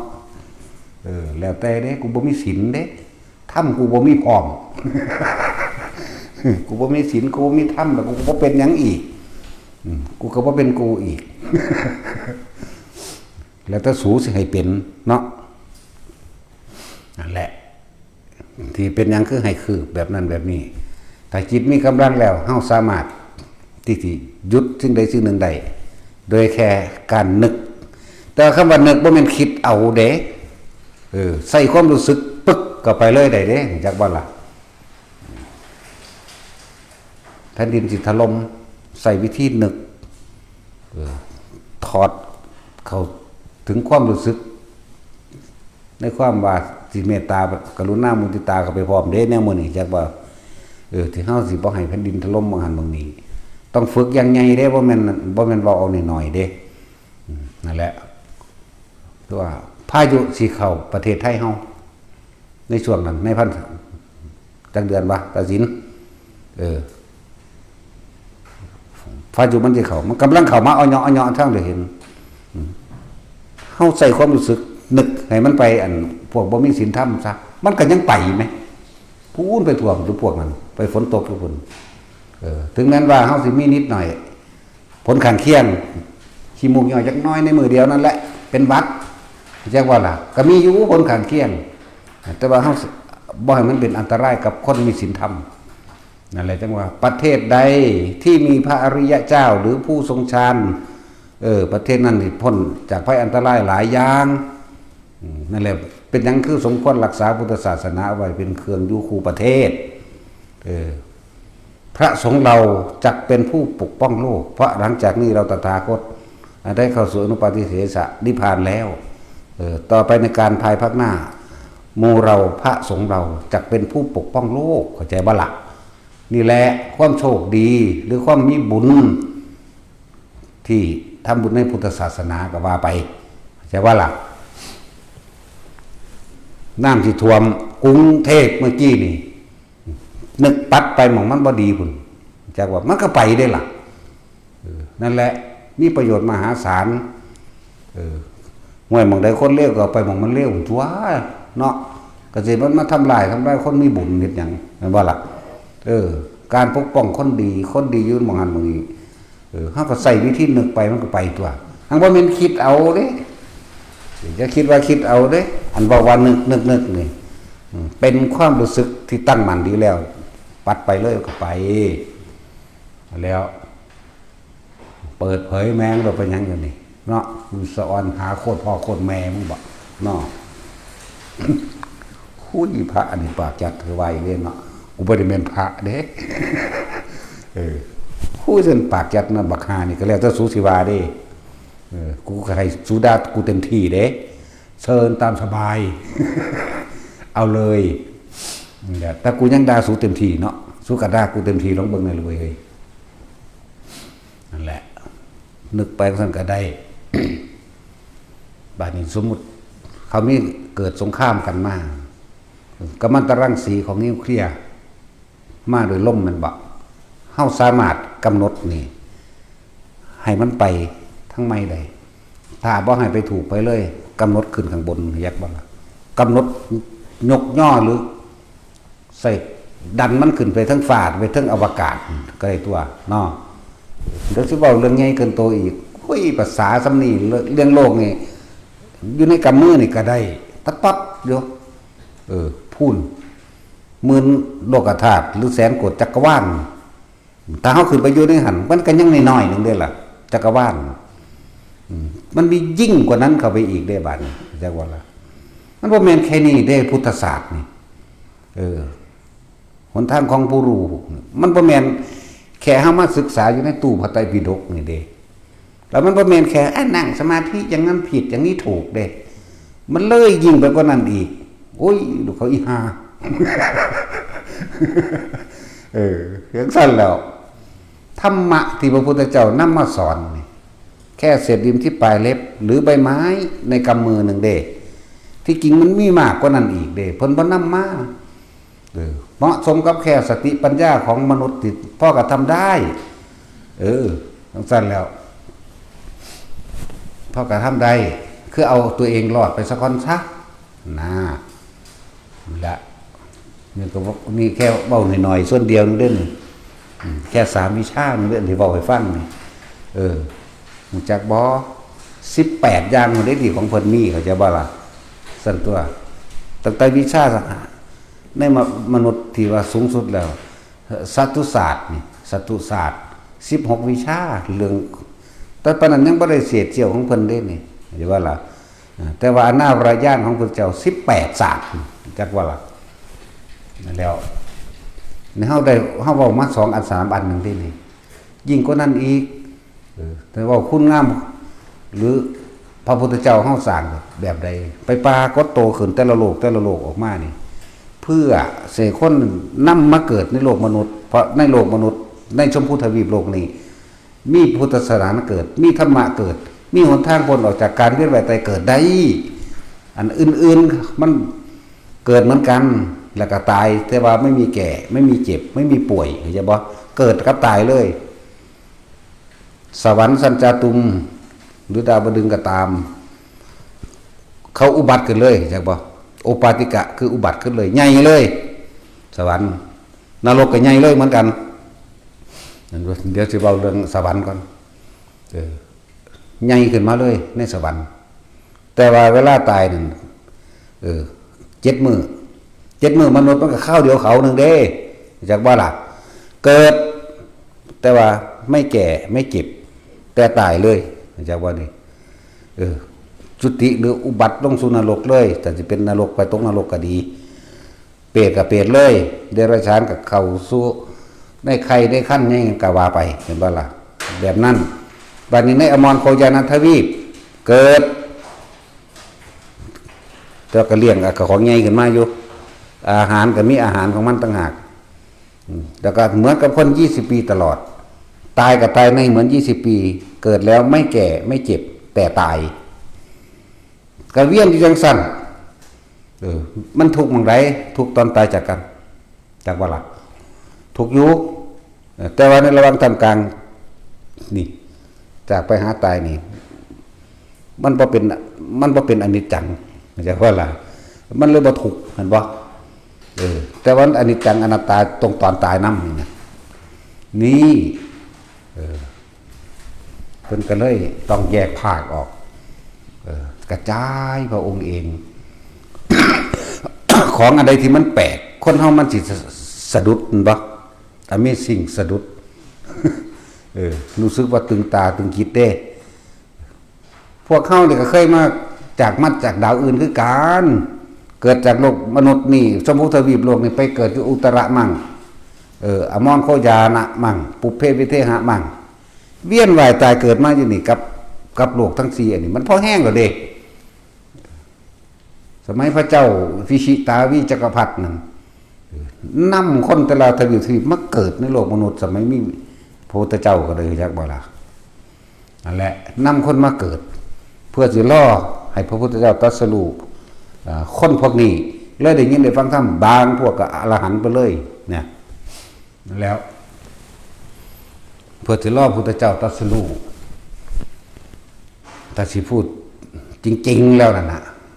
พระเจ้าจักรพรรดิเกิดกับพระพุทธเจ้าเกิดบ่ได้พร้อมกันแต่ว่านั่นเรียกว่าล่องของพระเจ้าจักรพรรดิยังโชติกะเศรษฐีหรือยังชมพู่ปฏิเปเป็นล่องจักรพรรดิลงมาซื่อๆบ่ได้คุ้มครองทั้ง4โลกเหมือนพระมหาจักรพรรดิถ้าพระจักรพรรดินี่คุ้มครองปกครองโลกทั้ง4และก็สามารถปกครองสวรรค์ชั้นดาวดึงส์ตึงนึงได้นี่จังเกียกจักรพรรดิแท้อันนี้ล่องมันลงมาเพราะอาวุธของเขาบ่ครบ3ของเขามีเกือกแก้วอยู่เกือบแก้วเห็นบ่ล่ะแล้วก็มีไอ้พระขันแก้วแล้วก็วิสร3อย่าง แต่พระเจ้าจักรพรรดิมีขุนพลแก้วนางแก้วจากขุนพลแก้วนางแก้วลูกแก้วช้างแก้วมาแก้วรองเท้าแก้วจากว่าล่ะแล้วก็จักรแก้วเป็น7อย่างเป็นสหชาติของเพิ่นนี่ต่างหากแต่ว่าอันคือชมพูปฏิเปนี่เปรียบเทียบใส่ดุจดังเจ้าจักรพรรดิซื่อๆหังบ่แม่นจักรพรรดิลักษณะนั้นโชติกาเศรษฐีก็ยังบ่แม่นแต่ว่านั่นเป็นผู้มีบุญญาฤทธิ์หรือเป็นผู้เกิดด้วยอำนาจบุญแต่ว่าคนมีความสุขเต็มที่แต่เห็นทำได้นี่โอ้ยโคตรยากเลยเนาะผู้ใดสิเสวยสุขถ้าสิเว้าเรื่องตอนเป็นมนุษย์เนี่ยทอกับโชติกะเศรษฐีนี่บ่มีพระพุทธเจ้าเฮายังบ่ทอเด้เพราะหยังตอนที่เพิ่นเป็นเจ้าชายสิทธัตถ์อยู่นี่เนาะเพิ่นบ่ได้มีนั่งมาจากอุตรกุรุทวีปมาเป็นเมียเด้แต่ว่าโชติกะเศรษฐีนางสุรตานี่มาจากทวีปอื่นเด้นั่นมาจากโลกอื่นเด้นั่นมาเป็นเมียที่เป็นมนุษย์ก็มีบักหลายเมียที่เป็นจากโลกอื่นก็ยังมีไหมพระพุทธเจ้าเฮามีเฉพาะโลกมนุษย์ได้บัดนี้นั่นก็สั้นแหละแต่ได้ดวงตาเห็นธรรมแต่บวชได้บรรลุอรหันต์ได้มันเป็นเรื่องธรรมดาเป็นสิ่งที่น่าอัศจรรย์เนาะธรรมะนี่อัศจรรย์เพราะว่าบุญเขาเจ้ามันล้นเพราะว่าตะเต็มธรรมดาทั้งสั้นแล้วทรัพย์สมบัติใส่เท่าไรก็บ่เบิดบ่พกบ่พร่องเอาท่อง10ก้อนมาใส่10ก้อนก็ขึ้นมาแทนนะแต่แล้วเอาผลไม้ปิดจากเด็ดออกจากต้นมันก็เกิดขึ้นมาใหม่เดี๋ยวนี้โลดเนี่ยจังซี่แล้ว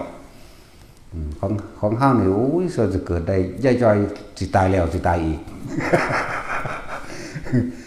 แต่เริ่มต้นแรกเฮาขุดปลูกเองกุนอยู่ตอนธรรมดาปั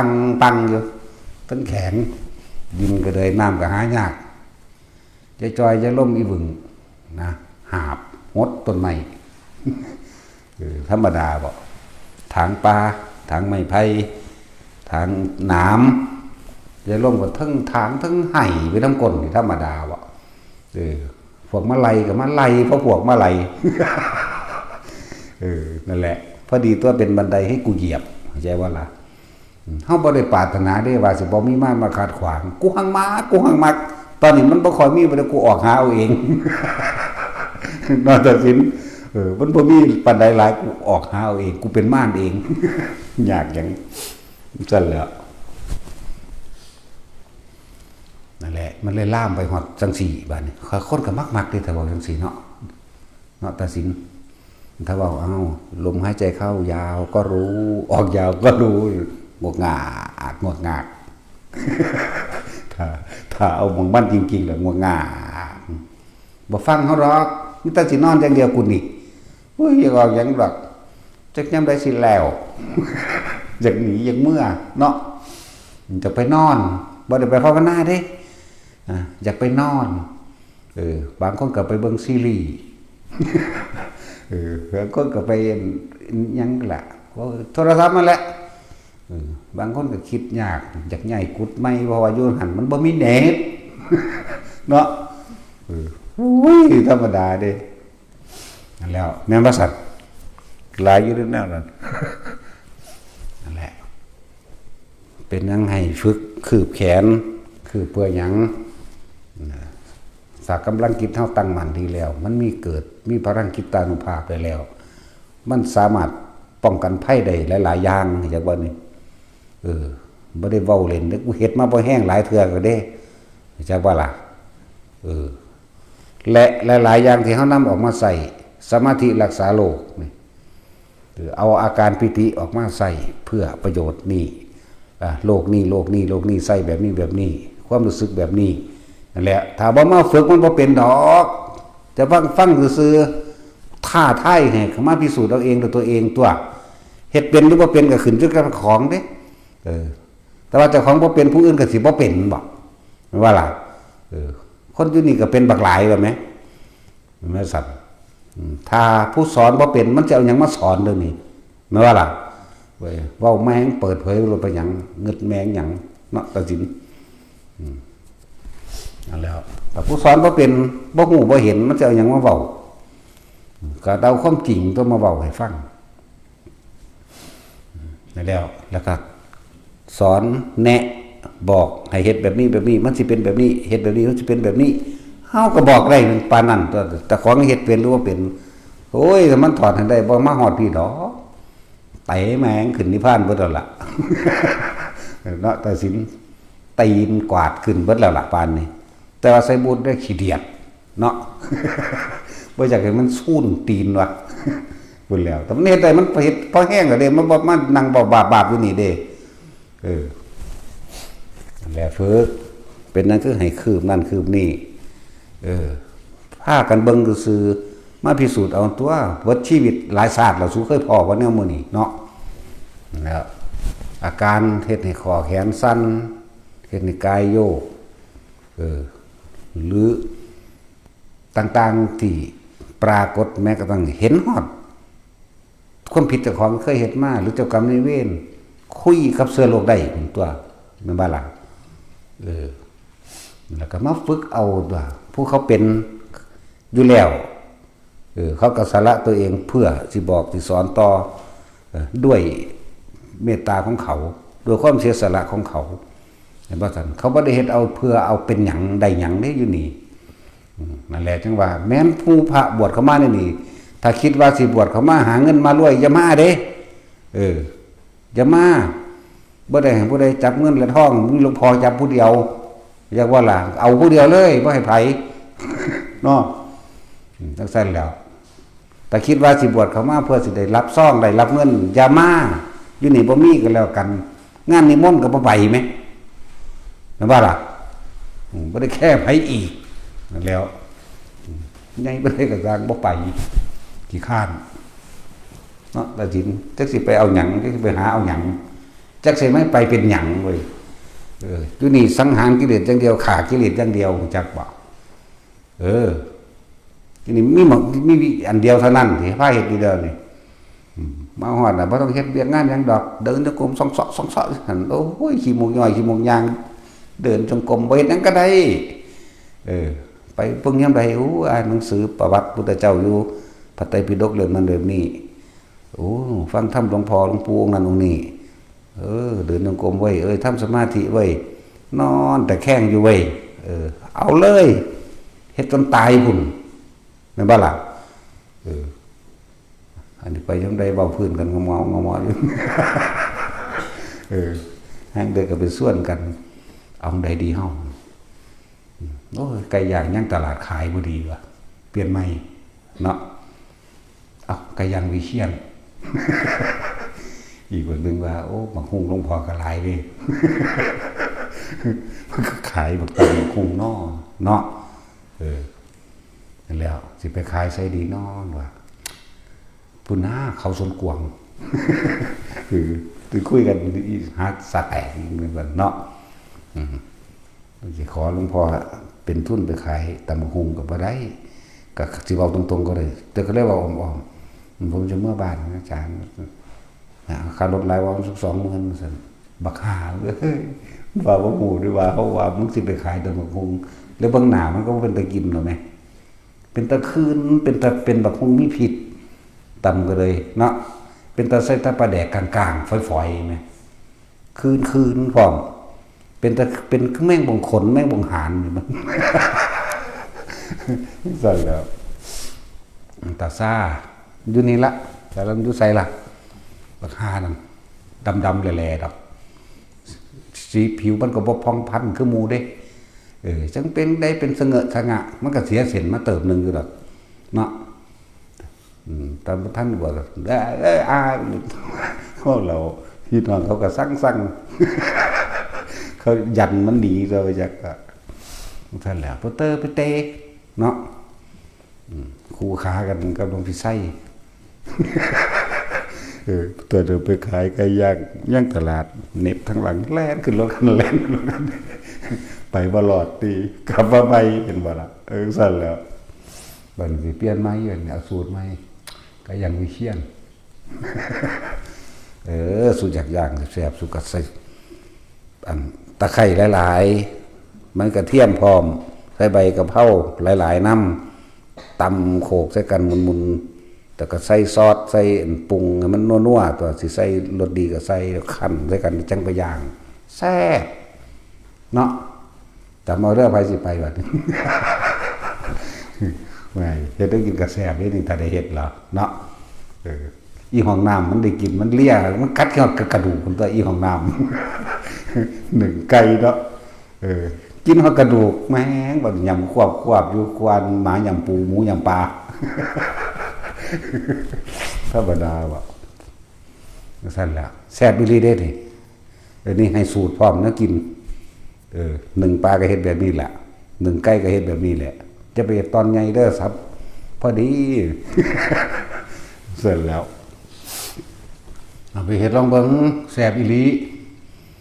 ใบกะเพราบ่หาตาเอาตะยอดดอกปิดเอาใบแข็งๆแก่ๆมันนำตำใส่กันตะไคร้ทั้งกับฝานนั่นแหละก็ตำตะไคร้ตำกระเทียมใบกะเพราจะตะไคร้กระเทียมกะเพรายังล่ะครบแล้วบ่วะ ตำบักพริกออกไปทางเผ็ดจักหน่อยเด้อเพิ่นแล้วเฮ็ดแล้วกินก็เป็นเด้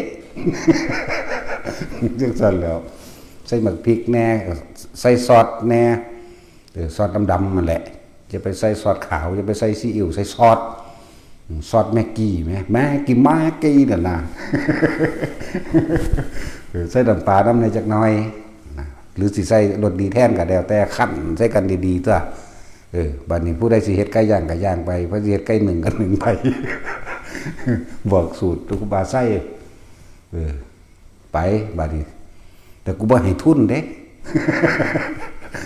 ไปหารับจ้างขุดมันตัดอ้อยเอาเองบ่ได้ทุนนึกซั่นแล้วนั่นแหละเขาเฮ็ดบ่แซ่บเลยสิบอกสูตรให้ ผู้ใดสิบวชอยู่นี่บ่ได้ใส่เงินบ่ได้ใส่ใดๆของใส่มีเบิดทุกอย่างสบู่ยาสีฟันผ้าหรือยังก็แล้วแต่มีครบเบิดเจ็บไข้ได้ป่วยบอกกันพาไปหาหมอรักษาทุกอย่างมีความสำคัญจำเป็นเดือนใดยังก็ซอยกันนี่ต่างหากแต่ว่าสิไปหารับเงินไปหาสวดเอาเงินงานนั้นบ่มีแต่ว่างานศพมีแต่เฮาซ้ำเป็นผู้เสียอยากว่าไปงานศพบ้านนั้นบ้านนี้บ่แม่นเฮาไปเขาเจ้านิมนต์พระมาจากองค์เอาให้เท่านั้นไตรใส่ซ่องให้ไปพร้อม1,000จังซี่นะแล้วแต่ความสำคัญของคนที่ทำในพุทธศาสนาคนที่คำวัดคำว่าต่างๆเขาซอยหลายจากว่าล่ะแต่คนบ่คำแต่ก็เป็นปกติธรรมดาเอา5 พื้นบ่2 พื้น3 พื้นพื้นหนึ่งหรือเงิน1,000เฮ็ดเป็นปกติมีอาหารอันใดให้ซอยไปบ่ว่าสิได้ไปสวดเอาเงินไผเด้เงินมันบ่ได้อึดอยู่ในนี่อย่างว่านี่ในหูดังนี่ตาสิทธิ์มันนี่นี่แหละนี่มีจักบ่นี่อยู่ในหูดังนี่หายใจเอามีจักบ่ถ้าบ่หายใจก็ตายแล้วก็ภาวนาเอาตัวอีหยังก็ดีขนาดภาวนานี่บ่ได้เอาหยังบ่ได้เป็นหยังบ่ได้หยังมันก็เป็นของมันเอาเองเด้ล่ะจังซั่นตัวนั่นแหละเรื่องปิติต่างๆก็คลายปัญหาให้ได้ยินได้ฟังแล้วเรื่องเป็นหยังคือผ้าคืบแขนคืบมือเอานั่นอันนี้ก็บอกแล้วว่ามันป้องกันหยังได้แน่เข้าใจบ่ล่ะตอนที่คืบอยู่นี่มันบ่ไปคิดขาไผได้ล่ะแม่นบ่สิว่าบ่ดีหาแม่หาพ่อสู้บ่โอ้ยสู้คิดสิไปหาอันยิ่งขี่กระปอมคล้องขี่กระปอมสู้เป็นบาปซ้ำกูบ่ได้คิดว่าสิเป็นบาปได้อยู่หม้องนี้แม่กูบ่ไปรังแกเบียดเบียนไผแม่เนาะเอกราอาจจะพาก็บ่ได้ไปรังแกเบียดเบียนไผเด้แม่ล้วนแล้วแต่เป็นการฝึกจิตให้ตั้งมั่นให้เกิดมีพลังจิตานุภาพตอนแรกมันบ่ทันได้เป็นก็ฝึกไปสักคนตัวนั่นบ่ล่ะรักษาโรคต่างๆเอาอาการปิติแต่ละอันออกมาใส่ไผสิมาคิดได้ปานนี้เดี๋ยวนี้เฮาบ่ได้คิดได้หรอกว่าแต่ว่าเฮ็ดเป็นแล้วเฮาเลยรู้จักวิธีมันจังซั่นแล้วเอามาบอกผู้ใดมาฝึกก็เป็นประโยชน์ต่อผู้นั้นโรคที่เป็นอยู่แล้วทุเลาเบาบางลงมาและธรรมะที่สั่งสอนให้อยู่เดี๋ยวนี้พ้นโลกเลยก็ได้บ่มาเกิดเลยก็ได้ หรือเป็นการใส่ประคองชีวิตเจ้าของในครอบครัวก็ได้บารมีบ่ท่านได้เข้มแข็งก็เข้มแข็งพ่อพลังจิตเจ้าของเองบ่ท่านได้เข้มของพ่อจะปล่อยว่างอย่างไรก็คอยฝึกหัดไปสะสมไปตัวนะว่าล่ะนั่นแล้วจีนำออกมาสอนมาบอกอยู่นี่เครื่องเล่นเยอะแยะมันไม่แค่นี้เด้มีหลายคนนี้ตาซ้ำนี่ก็เฮ็ดบ่ได้แล้วแล้วจะไปบอกแบบอื่นได้จังไดตาซ้ำนี่ก็เฮ็ดบ่ได้แล้วบ่ทันได้บ่ได้ทะลุถึงขั้นนั้นได้นะเอาตัวเองออกจากผาเอาตัวเองจากห้องหรือไปอินเดียนี่ก็ไปกับมาได้ในนาทีนึงเอาลองเบิ่งจัก100 รอบปึ๊บปั๊บมึงกระดาษมึงเหลือไม่ได้บ่เนาะใช่แล้วเป็นเครื่องเล่นเป็นเครื่องอยู่เป็นวิหารธรรมวิหารท่านวิหารละยังไงว่าไปเป็นการทรงชาติเจริญชาติเป็นการฝึกจิตให้ตั้งมันในมันคงเป็นการละกิเลสไว้ในโตได้นั่นน่ะไม่ได้ไปคิดว่าจะไปปาดข้อไผ่ได้แต่ว่ามาถึงกูก็ปาดแมงอีดีได้มึงมาโลดคนปฏิบัติธรรมเขาบ่ไปข่มเหงรังแกเบียดเบียนทำลายไผ่ดอกแต่ว่าเขาก็บ่ยอมมารังแกข่มเหงเบียดเบียนทำลายเฮาเหมือนกันเนาะบ้านนี่ตีปากแมงโลดเดี๋ยวบางน้อยมันถามมันมาเอาขนม2 เช้าอาจารย์มันถามแนวหมู่มันรังแกผมเฮ็ดจังได๋ห้วยตีปากแมงโลดเหรอกูบ่ได้ให้ยอมเด้ว่าต้องเข้าใจคำว่ารังแกแต่ของรังแกเขาหรือเขารังแกเจ้าของเนาะเขาใหญ่กว่าสูงเขาบ่ได้แต่ใจมึงใหญ่สักอย่างออกกำลังว่าออกกำลังนี่มันแข็งแรงไปซ้อมมวยไปฝึกมวยตีมันโลดมึงต้องป้องกันตัวบ่ได้บอกว่าให้ยอมคนเด้เนาะเว้ยแต่เขารังแกกิ่งข่มเหงกิ่งนั่นว่าซั่นแต่ของอ่อนแอไปซ้อมมวยไปฝึกมวยไปฝึกวิชาซะก่อนเนาะตีปากมันโลดอยู่เด้บ่ได้ว่าโอ้ยอย่าไปยุ่งกับเขาเด้เพราะว่าหยังมันหนีบ่ได้หนีบ่พ้นหลีกเลี่ยงบ่ได้ตีแมงเลยว่ะคือเฮาอยู่นี่แล้วผู้ใดมารังแกเด้อพาเฮาตีแมงโลดว่ะเอาสวัสดี